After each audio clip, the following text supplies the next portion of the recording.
بابا جان کی بارگاہ میں میرا سوال یہ ہے کہ قرآن پاک کی تلاوت سننا فرض ہے، تو اگر طوطا تلاوت کرے تو اس کا سننا بھی فرض ہوگا، اور طوطے کی تلاوت سننے سے بھی ثواب ملے گا، اور طوطے سے آیت سجدہ سننے سے سجدہ تلاوت واجب ہوگا یا نہیں؟ آپ بھی ویسے کمال کے لوگ ہو بابا، ایک طوطا دکھاتے ہو، پھر طوطے سے اتنے سارے سوالات بھی نکلوا لیتے ہو یار۔ طوطے نے ماشاء اللہ سورۃ الفاتحہ سنائی، مگر ابھی اس کا زمانہ ہے، کوشش ہے یہ کہیں گے کہ مخارج وغیرہ بھی وہ ذرا ترکیب بنتے بنے گی، تو پھر یہ قاری نہیں ہے، یہ طوطا قاری تو پھر پورا اس کو مخارج درست ہو نا، مخارج سے حروف ادا کرے۔ سورۃ الفاتحہ اس کو کسی نے رٹائی ہے تو ماشاء اللہ اس نے سنایا، بسم اللہ شریف بھی سنائی۔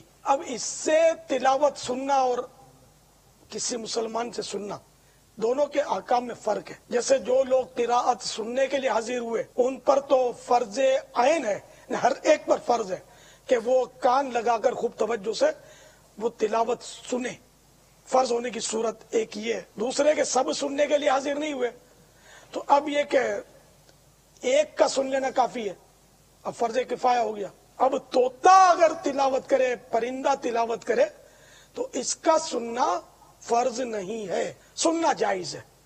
اسی طرح طوطے سے یا پرندے سے آیت سجدہ سن کر سجدہ تلاوت واجب نہیں ہوتا۔ صلو علی الحبیب صلی اللہ تعالی علی محمد۔ مجھے اپنی اور ساری دنیا کے لوگوں کی اصلاح کی کوشش کرنی ہے انشاءاللہ۔